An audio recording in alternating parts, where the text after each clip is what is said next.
Some of the most beautiful agates in the world are found here at Agate Creek, northern Queensland. And no wonder they call it the Valley of the Gems. They're literally everywhere, all over the ground. I'm going to have a closer look down here. It's parts and grass, watch this, and there they are, look. They're everywhere, look. It's totally amazing. They're just everywhere, no matter where you go. Scratch, scratch, scratch, and you'll find more. They're just everywhere. It's just like agates or pebbles everywhere, all over the ground, through the grass. We want to get some big ones, so we're going to go and see if we can find a hole and show you where they've been getting those nice big ones they cut in slices that look really nice with all the patterns. Let's go and have a look.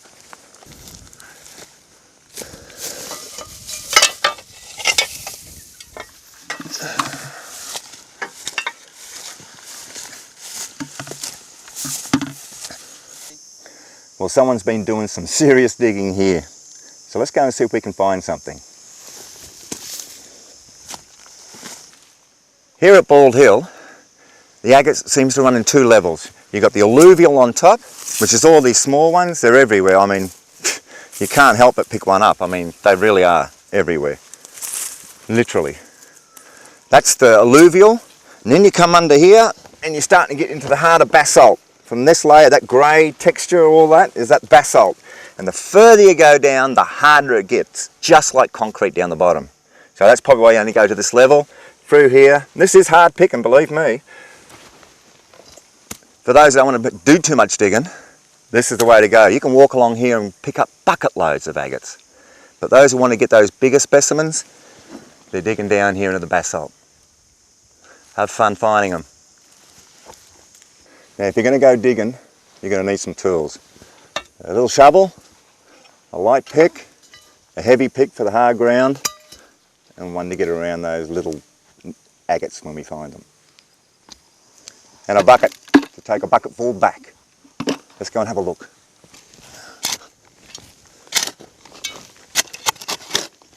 Yeah, this is where they are, in that column.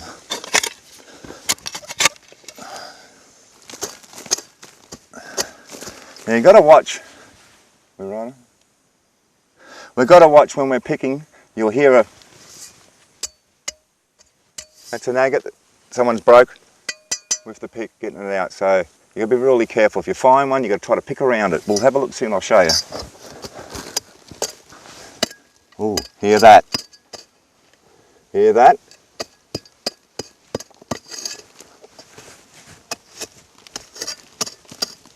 Got to go round.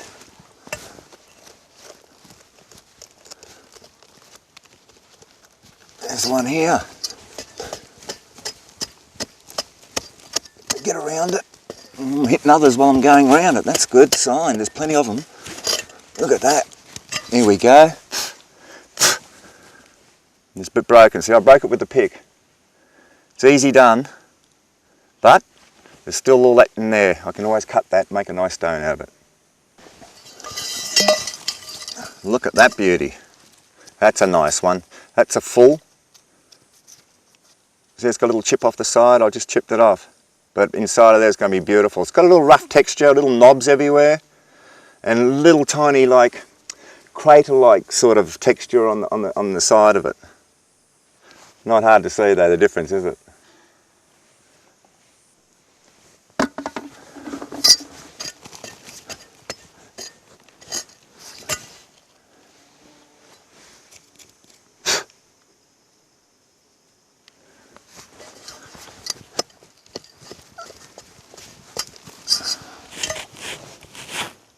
There's all these little ones falling out everywhere. They're just heaps of little ones, heaps and heaps of them.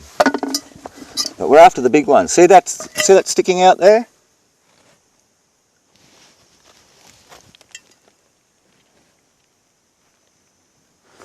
See? While I'm here digging and filling my bucket up with these beautiful gems, why don't you go and have a look at this beautiful place? It is absolutely beautiful. The mountain ranges, the valleys, mistletoe's in flower. It's getting quite hot, so you better go and have a look before you have to sit down and have a drink.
Well, I'm just going to go soak this bucket of gems so we can get a better look.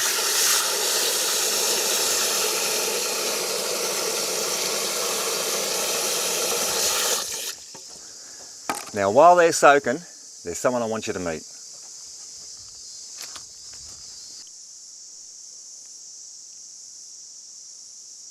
If it wasn't for this gentleman, Mr. Darcy Lamont, I wouldn't be standing here today. In the 1950s, he was instrumental in starting the Agate Creek gem fields and this safari camp, which is an oasis after a hot day's digging. And I hear he was a bit of a poet too. Over the years, many fossickers have left plenty of specimens behind. So let's go and have a look at a few.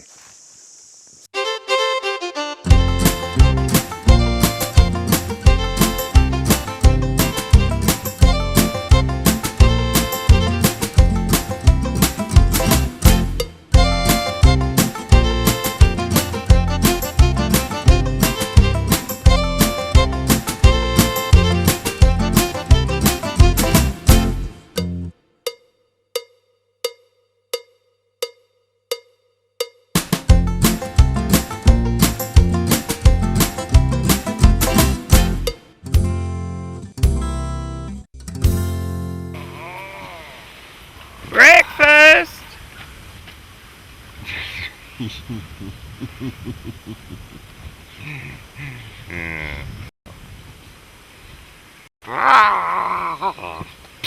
Come on, let's go. Let's get up.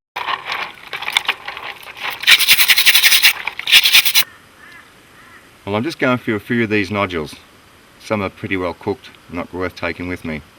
So they'll stay in the visitors pile. But the ones worth taking with me, I'm going to go show somebody in town and see if they're worth cutting.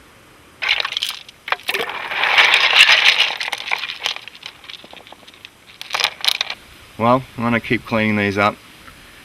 I'll see you a little see you a little later. Well, I'm going to finish cleaning these up and I'll see you a little bit later on the show. Cheers for now.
Gee, Al, you got a few there.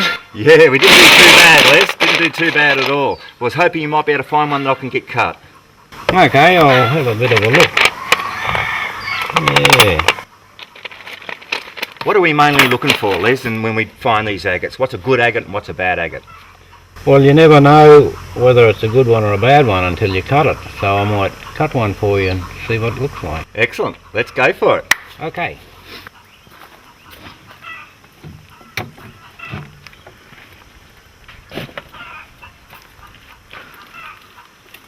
I'll put the stone in the vise.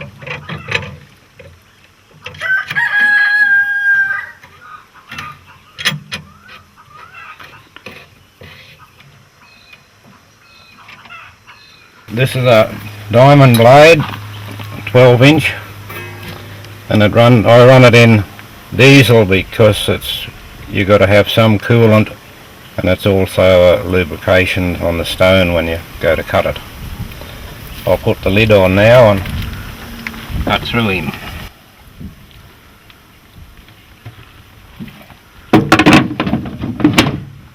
It's not a real quick process.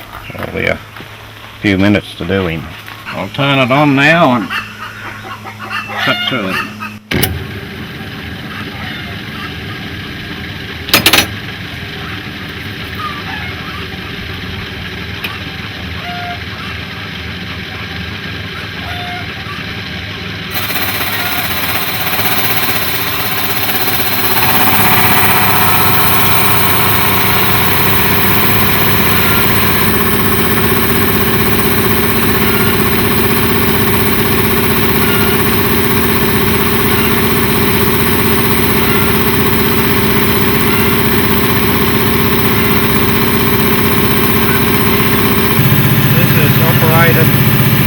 Weight, and you can also help it a little bit with the wheel that pulls the vise into the saw.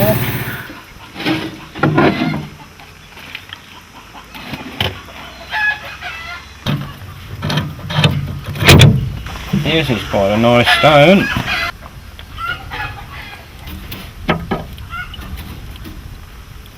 Now when you cut through agate with the diamond saw, you leave a little lip on the edge, and I've got to grind that off now before I can start to polish it.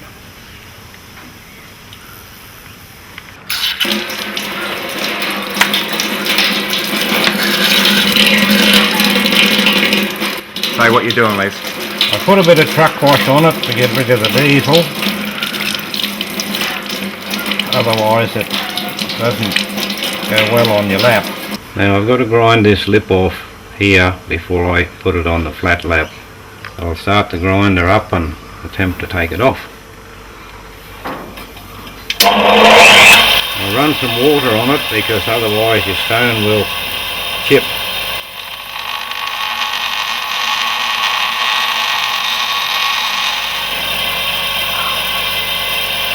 That looks pretty good. Yes, that'll do. Okay, this is the flat lap. I've got some 220 grit there. I'll put some water in that and turn him on.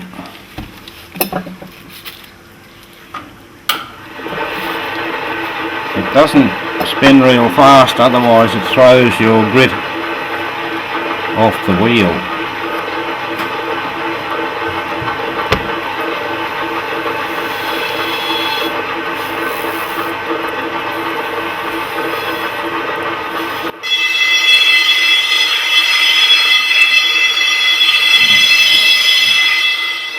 While Les is getting down to the finer grit, we might go and have a look at some of the agate he's already polished.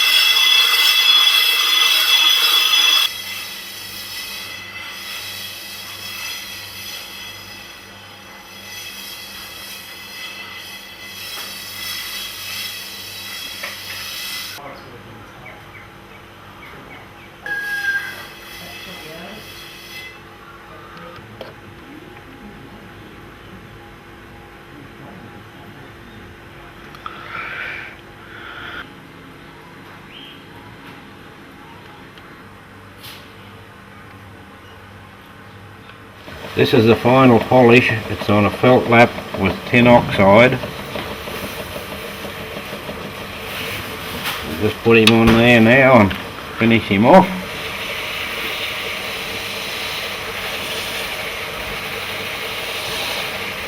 It normally takes 3 or 4 minutes to do him.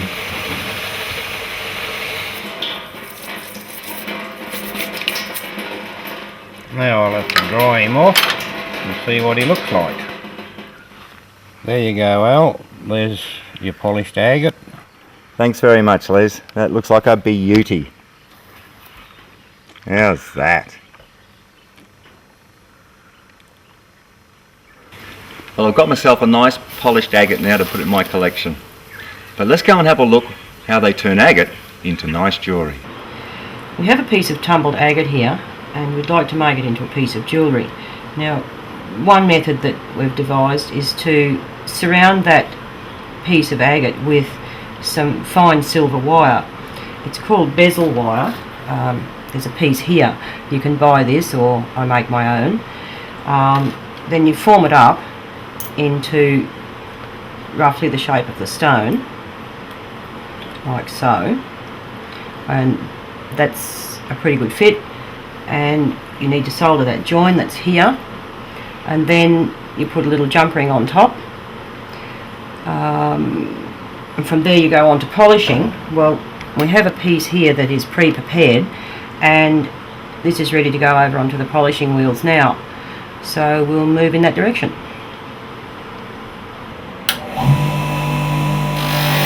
Just putting some triply on the wheel, and this is triply. It's a pre-polish, helps to smooth the metal out prior to going on to the polish. This particular job takes a while, and the better the job is done here, the easier it is when you get down to your polish.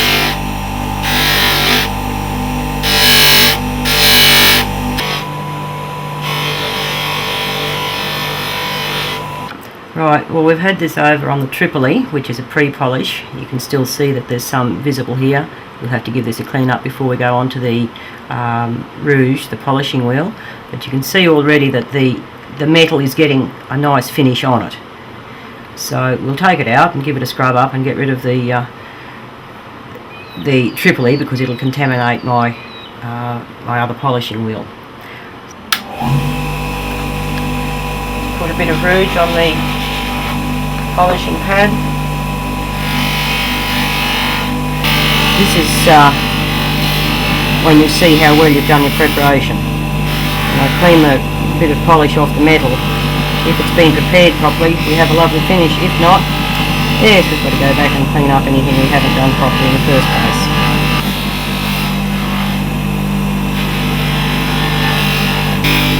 Okay, let's see what that looks like.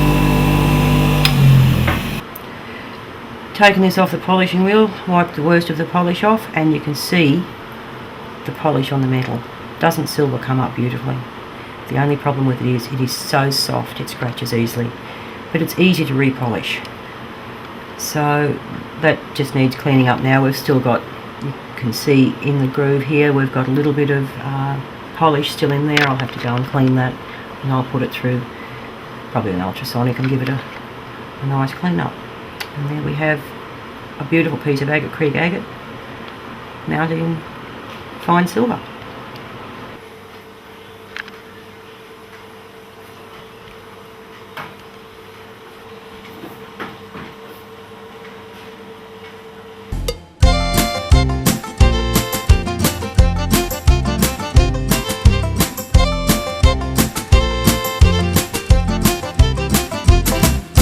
GemSeeking with a pick and a shovel, gonna finally get me them stones. GemSeeking, I'm a-heading down the road, keep it rolling till I get me back home. Keep it rolling till I get me back home. Well, that's it from Agate Creek. Get yourselves out here, you'll have a great time.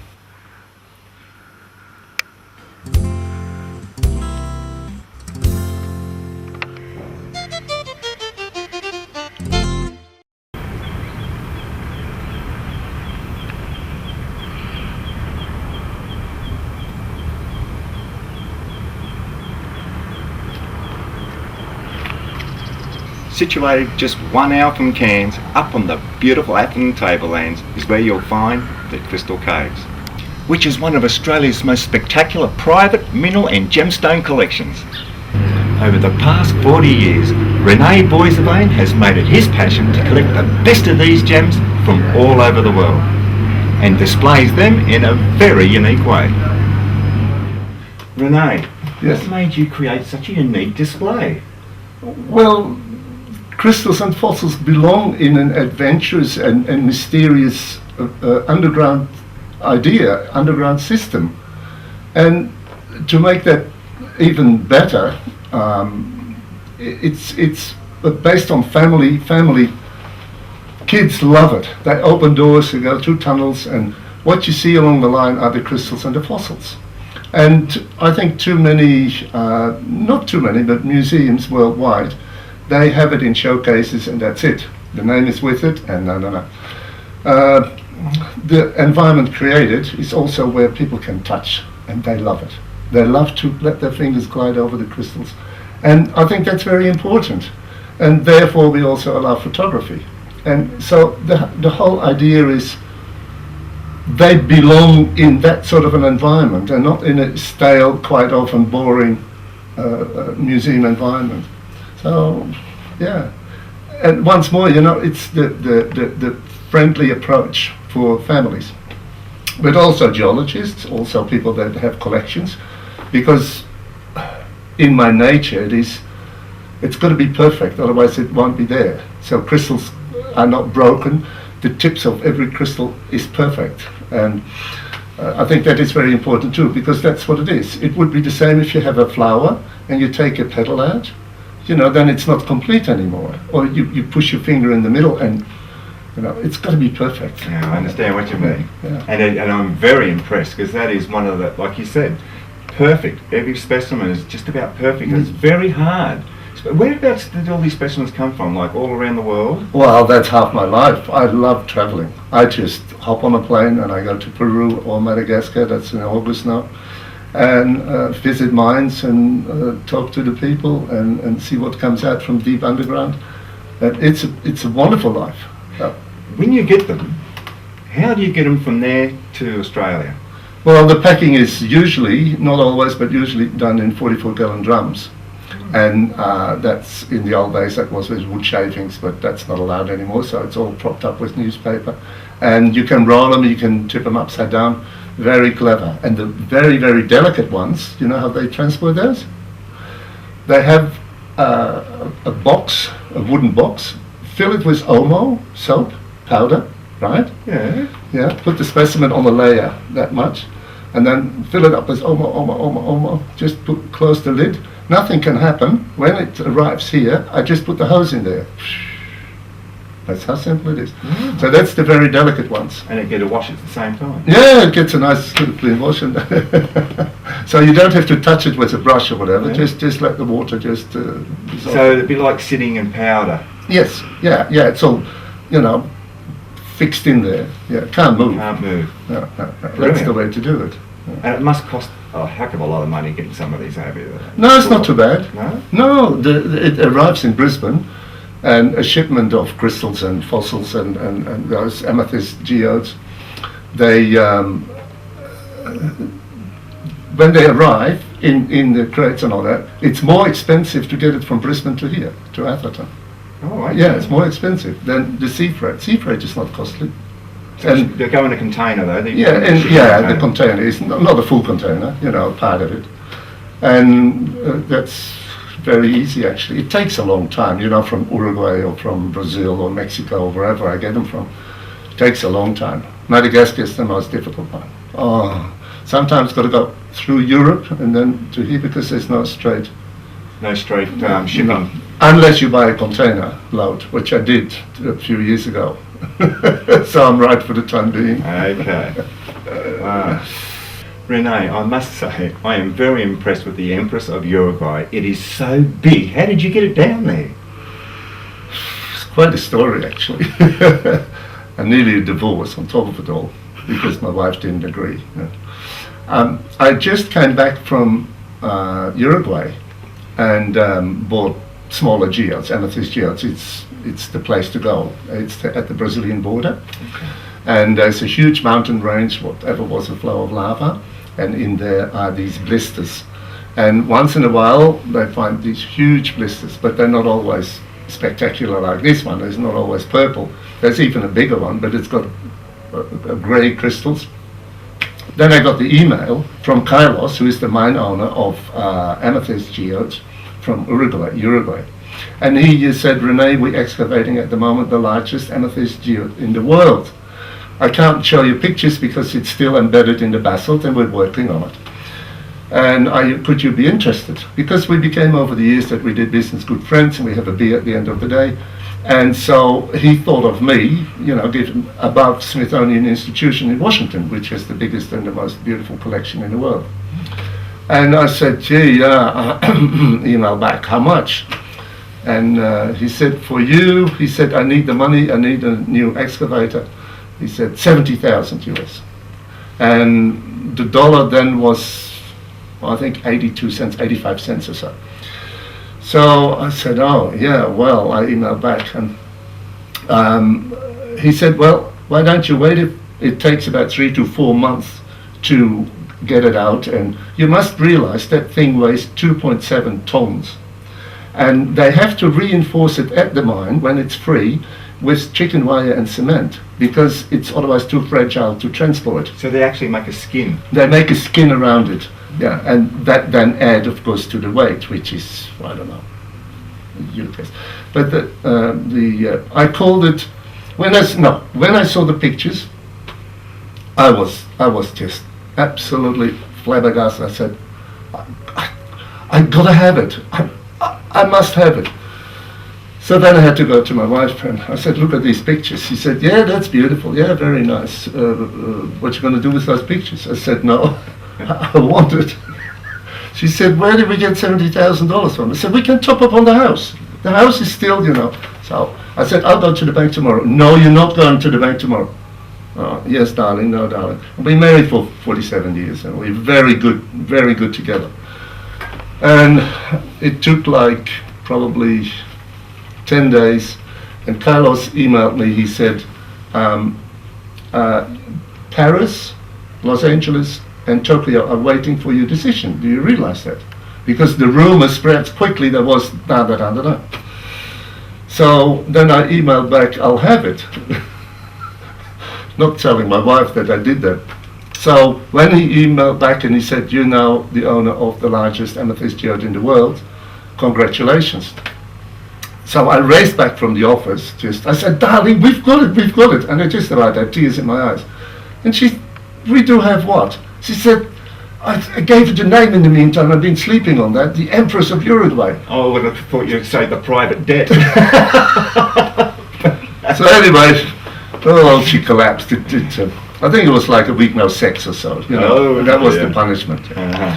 And then we went to the bank and topped up on the house. It was no problem because, you know, you try to come down and down and down. And then when it eventually arrived, there was the Win News, there was Channel 7, they were all there to film it. I always do this, you know, to film it. And when it was, they were all day here to view the letting down on the crane in that special room that we created with a sail over it so that we could roll back the sail, and it's in place where you've seen it. And they've done a great job. And then now it comes. When arriving in Uruguay, say half a year later, to do some more business and I said, I want to know where the Empress came from. And they took me into the tunnels, and the huge tunnel systems that you don't believe. They go like 150 meters long, and they're wide as this building. So because trucks must go in and out to drag those on a sort of a steel frame, the geodes out of there. When I arrived in Uruguay half a year later, I was like a movie star, because the miners, because I wanted to know where the Empress came from, they said, oh, Senor Rene. I said, how do you know what? It was on CNN. Oh, really? Yes. Because either Channel 7 or Win had passed it on to CNN. So I was a star, you know.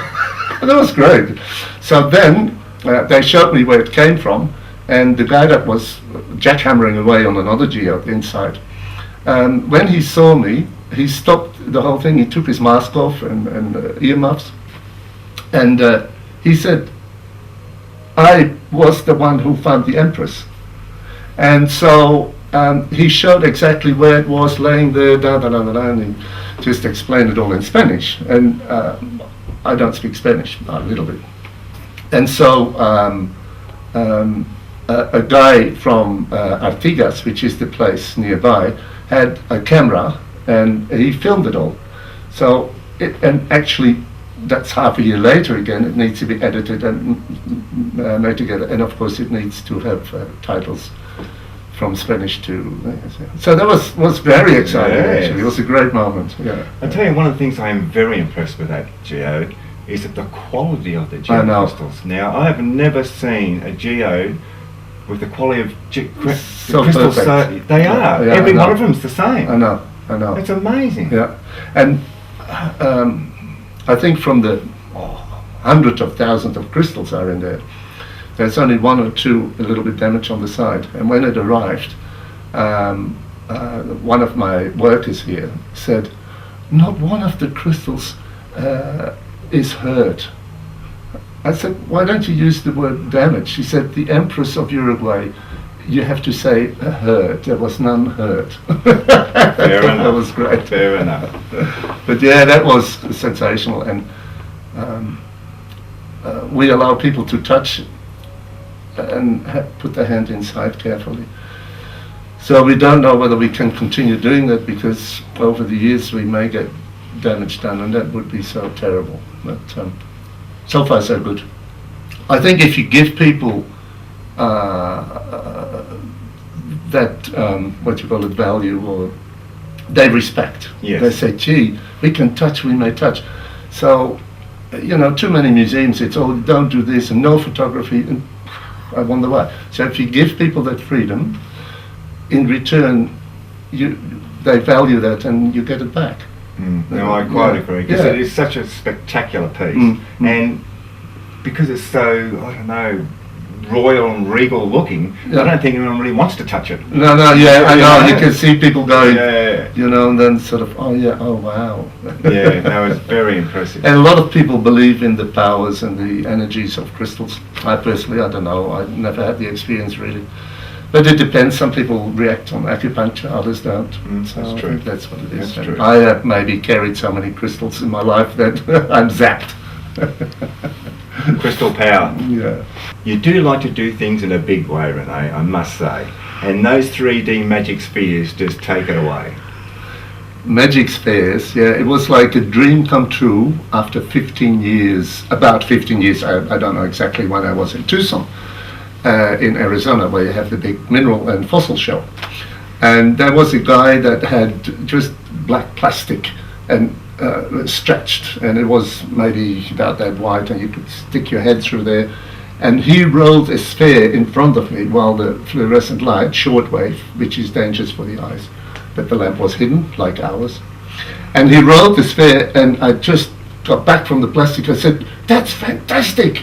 That's great!" But once more, you know, stuck my head in there, and he did another one. And the spheres were about that size, very heavy, and he rolled it. And the play of colours that followed was just mind-blowing. So I've been going with the idea, how can I make spheres move? And we found eventually, about 3 years ago, an engineer in Cairns, and he really said, that's what I want, not just the normal steel work and whatever. So he designed the whole thing, and it's been a great success, because all these spheres, it's like a universe, someone called it an alien universe. You know? And all these spheres are moving in the most spectacular colors. And of course, with the fluorescency, you have your mid-wave, your long wave, and your short wave.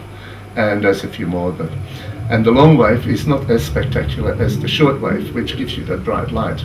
And why it was bogged for a while was that they couldn't develop a lamp big enough to make that whole display, which is like, yes, you say it's got to be big. Yep. To have that, I think it's 3 by 3.5 meters, the whole display, and there is 25 spheres flying around. And yeah, it's been a great success. And yeah, well, it just it's like an reminds me achievement. of the worlds and the planets. Yeah, It's just yeah, like, yeah. what do you call it, the world of minerals. Yeah. You know, and it is very fascinating. Yeah. You've done a fantastic job No, here, thank you, Rene, thank you. and it's very impressive. Well, I must say, and really credit to Jim, because I come up with all these wild ideas, and Jim's got to do it. He's the man, the technical part of it, that said, what do you want, Rene? I said, that's what I want, so and so and so. Can you picture that?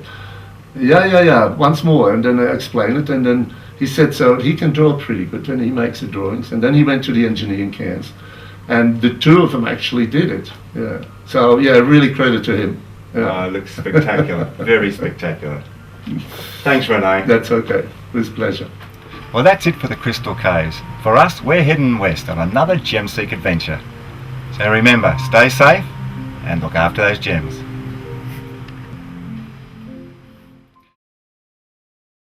Have I got a story for you? And it started here 190,000 years ago, when volcanic activity was shaping and reshaping this part of northern Queensland. Undara is Aboriginal for a long way, and this is the longest lava flow from a single volcano in the world. And I'm here today with Bram Collins, who is a Savannah guide for Undara. Bram, how did you find this place, or how did anyone find this place? It's so remote out here. Well, Alan, our family have been out in this country since 1862. We've been grazing cattle out here. Our family settled on the 13th of August 1862 on a cattle property about 30 miles to the south of here, and we still run cattle on the same place today. So our family have been custodians of the Undara Lava Tubes since then. And we reckon our family have been coming in here since the late 1800s, so about 1870, something like that. And we're still here today, although it's all now national park. We conduct tours in here, and being the 5th generation, you can imagine there's plenty of pride showing this off to visitors. Imagine that. It's a fascinating place. Yeah, I know, it is really special. These are some of the oldest lava tubes on planet Earth. They're 190,000 years old, and you can just see when you look around the different coloration in the walls and in the roof, and that's a result of the water soaking down through the roof and bringing with it all the trace elements from the soils and the water, and you can hear water dripping here today. We've had good rain in this region. And this process is right at work here, as you can see it today. The water's coming down through and staining the roof and walls these beautiful colours. How long do these tubes go for? Well, the actual lava flow is the longest lava flow on Earth from a single volcanic crater in modern geological time. It travelled 164 kilometres. The lava tubes, at one point, there would have been a tube about 100 kilometres long. And since the eruption ceased, and over the last 190,000 years, just natural weathering and processes have brought sections of the roof down, and you can see these roof collapses. That's where we gain access today, and what that also does is it creates an environment that's protected from fire. So we get this really unique rainforest vegetation that grows out here in the middle of the savannah, which is very, very special. So all up, there's probably about 600 tubes, I would think, of which today there's only ever been 69 that have been identified, of which we toured 6. So the majority of this system is still undiscovered. People have never seen the majority of this system.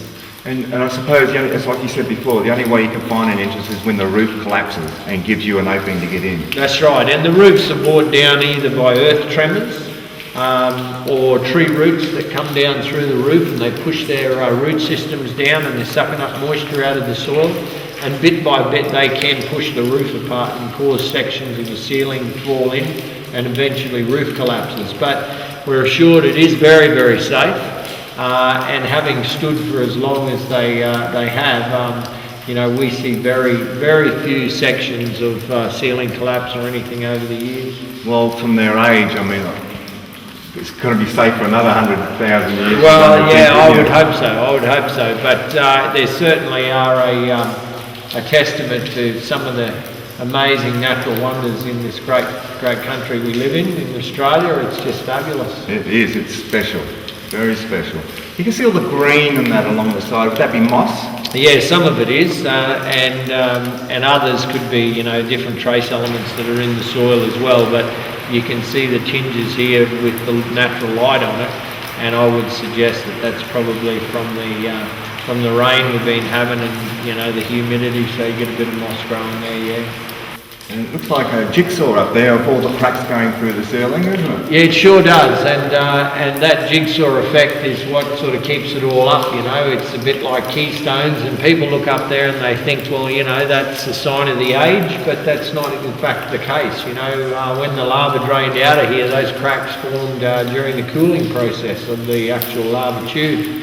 So up there somewhere there's a keystone, and if it was to come down, well then the whole show comes down. But it is very, very strong. It's a self-supporting arch, and this section of tube here doesn't have much soil on the floor, so this is pretty close to what the original size of this tube was when the lava drained out. But there are other sections that get up to, you know, 18 to 20 metres high and 25 metres wide, so they are very, very big. I've noticed on some of the other lava tubes that they go on into water. Yeah. So as the wet season comes, the water goes up. As the dry season comes, it'll go back down. That's correct. And what we have here is the original formation of the tube was because the lava followed old riverbeds, and the outside of the lava was cooled and hardened by the constant temperature of the earth. The air cooled the top, formed a skin across the top, and that hardened and thickened, and it was all the heat and gas underneath that held the roof up until it completely solidified, and that formed the rock pipe. And because there's a very steep slope in the land here, the lava just gravity fed through the pipe until the volcano stopped erupting and it drained out and left this hollow pipe under the ground, and that's how they're formed. And still today, when you get plenty of rain, you know, this time of year we call our green season because everything's beautiful and green, the water flows still in those original riverbeds, which is inside the lava tube. So there's sections of tube here today that, you know, the water would be up to your chest in here. Okay. When the volcano erupted, prior to any volcanics in this region, you know, the volcanics on this is called the Mcbride volcanic province. The oldest volcanic formations on this province are about 8 million years old. So if we go back 8 million years ago, all of this country was a big granite valley. And when the volcanoes erupted, it was just the lava flowing in the granite gorges and the granite rivers that created the tubes. But you know, over time, those flows were so large that they just blanketed the country and created a whole new landform, if you like. And give you some examples, when Undara erupted, geologists believe that the eruption that created the lava tubes probably only went for about 6 or 8 weeks. But in that time, the Undara volcano pumped out 23 cubic kilometres of lava, which is about, you know, if you do the math, 792 million gallons an hour that just flows over the rim of the crater, or 1,000 cubic metres every second. So you can imagine, you know, that volume of lava, when it flowed out over the country, it was so much lava that it just blanketed like 1,550 square kilometres of this landscape and completely transformed the landscape. Well, you can notice, I actually noticed that coming in along the road, there's basalt everywhere, boulders of basalt everywhere alongside the roads. That's what they were doing the roads, they'll clean the basalt off, the basalt boulders. So it is literally everywhere. Oh, it is. And, you know, when you get further down the flow, it was from the Undara crater to the Ainsley River, where the lava eventually ended up, was 100 kilometres. And there's a formation down west of Mount Surprise known as the Wall Formation. And during the eruption, there was a blockage in the end of that wall, and the tube, the lava in the tube banked up inside the lava tube and pushed it up above the ground. And in some places it's hundreds of metres high and hundreds of metres wide. And it's believed that when NASA were doing some geological survey of other planets and volcanic activity on other planets, they looked at this wall formation and studied it to give them better understandings of the activities on other planets. And so it's believed that here on our planet, the wall formation is one of the closest formations to the lava ridges that you see on the surface of the moon. Wow, that's fascinating. So, you know, there's by studying the Undara volcanics, it's given a better understanding of volcanology really in our solar system. And how many volcanoes are in this area? There's 164 volcanoes or volcanic formations on Mcbride's volcanic province. Undara is the highest point on the province. It's about 1,020 metres above sea level. And out of volume, we believe that it's one of the largest volcanoes. When you see it, it's actually just quite a small hill. And lava didn't sort of spurt hundreds of metres into the air. It just sort of, it was a bit like putting a saucepan of milk on the stove and just cranking the heat up. It just sort of bubbled over the top, and it did that and formed what we're here enjoying today.